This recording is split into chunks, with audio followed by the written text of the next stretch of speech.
రాష్ట్రంలో రైతులంతా కూడా పెద్ద ఎత్తున సంబరాలు చేస్తా ఉన్నారు.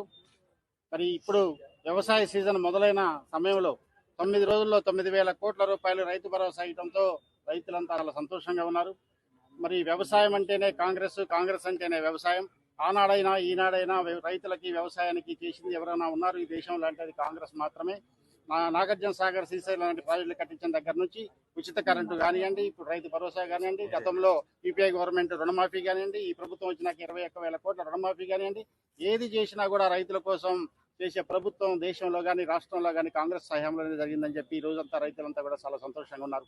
మరి ఒక సంవత్సరంలో కాలంలోనే 3 సార్లు రైతు భరోసా ఇవ్వడంతో పాటు 21,000 కోట్ల రుణమాఫీ చేయడంతో పాటు 15,000 కోట్ల రూపాయలు మరి ఉచితంగా రైతులకు ఇచ్చే కరెంటును కూడా ఈనాడు గవర్నమెంట్ ఒక్క నిమిషం కూడా కరెంటు పోకుండా రైతులకు పంటలు కాపాడే గొప్ప ప్రభుత్వం మరి ఈ రాష్ట్ర ప్రభుత్వంలో ముఖ్య భూమిక పోషిస్తున్న రేవంత్ రెడ్డి గారితో సహా ఆర్థిక శాఖ మంత్రి, ఉప ముఖ్యమంత్రి బట్టి విక్రమార్క గారు, విద్యుత్ శాఖ కూడా నిర్వహిస్తున్న బట్టి విక్రమార్క గారు, అదేవిధంగా వ్యవసాయ శాఖ మంత్రిగా ఉన్న తుమ్మల నాగేశ్వరరావు గారు, రెవెన్యూ శాఖ మంత్రిగా ఉన్న శ్రీనివాస్ రెడ్డి గారు ముఖ్య భూమిక పోషిస్తూ ఈ రోజు రైతాంగం పట్ల పక్షపాతంగా మరి శ్రేయస్ లక్ష్యంగా విత్తనాల దగ్గర నుంచి మరి పంట కొనుగోలు దాకా రైతు భరోసాతో పాటు అదేవిధంగా మరి ధాన్యానికి బోనస్ ఇచ్చే పెద్ద ప్రక్రియని మరి ఈ రోజు తెలంగాణ రాష్ట్ర ప్రభుత్వం ఇందిరమ్మ రాజ్యం నిర్వహిస్తా ఉంది. రైతులంతా కూడా చాలా సంతోషంగా ఉన్నారని చెప్పి తెలియజేస్తారు.